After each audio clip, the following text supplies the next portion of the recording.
A WCCO investigation found the Twin Cities neighborhoods at high risk for COVID-19. We teamed up with Wilder Research to pinpoint the places Minnesotans could suffer the most serious consequences. Tonight, WCCO's Liz Collins shows us where they are and the plan to protect them.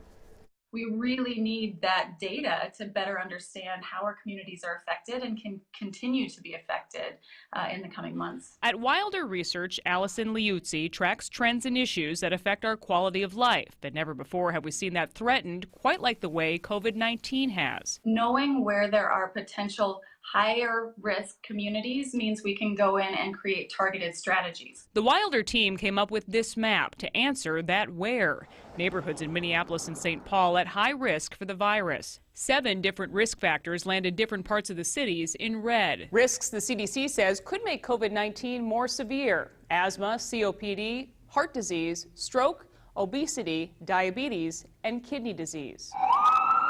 A population over 60 and poverty status also play a role. More than 66,000 people in Minneapolis live in these high risk or highly concentrated areas for risk factors, and about 88,000 in St. Paul. That's 16% of Minneapolis residents and 27% of St. Paul's population. The tan color represents 1 or 2 risk factors, the red 3 to 7.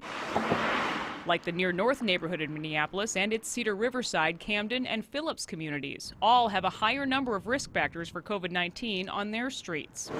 In St. Paul, the neighborhoods at greatest risk are more widespread. Payne Phalen, Frogtown, Thomasdale, and Downtown are just some that Wilder identified at highest risk. What we're finding is that Minnesota was kind of on shaky ground coming into this pandemic already. Liuzzi points to stagnant levels of poverty, income, and health insurance coverage as past problems that play a role now. Really, I hope that we're learning a lesson that health is not equal for all. Pat McCone is the Senior Director for Health Promotion and Advocacy at the American Lung Association.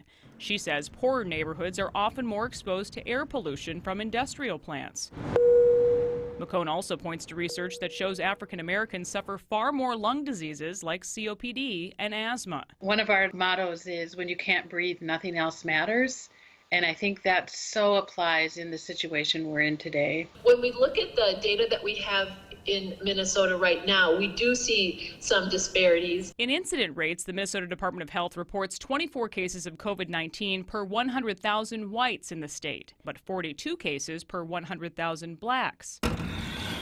Perhaps the most telling numbers in this pandemic are how risk factors turn into underlying health conditions. The role of underlying health conditions is an important one. When we look at overall cases, we've seen that 58% of our cases have indicated that they have some type of underlying health condition. If we look at hospitalized cases, that number grows to 80%. And for those who are in intensive care, it's 83%. And then with our deaths, 98% of our deaths have an underlying health condition.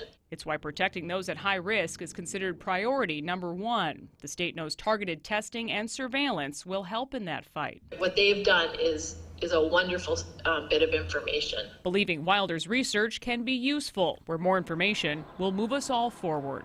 Liz Collins, WCCO 4 News.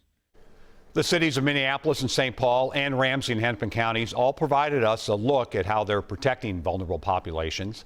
It includes working through language and technology barriers and reaching out through social media, community radio, and TV.